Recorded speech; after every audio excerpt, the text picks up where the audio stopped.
দ্বিতীয় দফা বন্যার রেশ কাটতে না কাটতেই তৃতীয়বার বন্যার কবলে পড়ল সিলেট। তবে মঙ্গলবার বিকেল থেকে রাত পর্যন্ত বৃষ্টি না হওয়ায় পানি বাড়েনি প্লাবিত অঞ্চলে, ফলে কিছুটা স্বস্তিতে সিলেট অঞ্চলের মানুষ।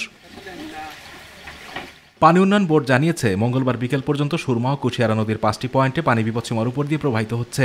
সিলেট আবহাওয়া অফিস জানিয়েছে, গত 24 ঘন্টায় 298 মিলিমিটার বৃষ্টিপাত হয়েছে। আগামী 4 দিন ভারী বৃষ্টি অব্যাহত থাকতে পারে।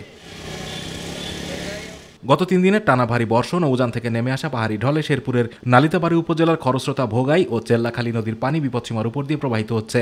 একই সঙ্গে পৌর শহরের নতুন বাস স্ট্যান্ড এলাকায় শহর রক্ষা বাঁধের কিছু অংশ ভেঙে ও নদীটির উপচে প্রবল বেগে বসতবাড়িতে ঢুকছে ঢলের পানি। পানি উন্নয়ন বোর্ড জানায়, মঙ্গলবার উপজেলার চেল্লাখালী নদীর 12মারি বাজার পয়েন্টে 314 সেন্টিমিটার ও ভোগাই নদীর নালিতাবাড়ী পয়েন্টে 47 সেন্টিমিটার বিপদসীমার উপর দিয়ে পানি প্রবাহিত হয়। এদিকে সারা দেশের বিভিন্ন এলাকায় বন্যা পরিস্থিতির অবনতি হতে পারে বলে পূর্বাভাস দিয়েছে পানি উন্নয়ন বোর্ড। ইতোমধ্যে 5 নদীর পানি বিপদসীমার উপর দিয়ে উঠে বন্যা পরিস্থিতি সৃষ্টি করেছে। পানি উন্নয়ন বোর্ডের সতর্কীকরণ বিভাগ জানিয়েছে, ব্রহ্মপুত্র যমুনা নদ নদীর পানি সমতলেও বৃদ্ধি পাচ্ছে, যা আগামী 72 ঘন্টা পর্যন্ত অব্যাহত থাকতে পারে।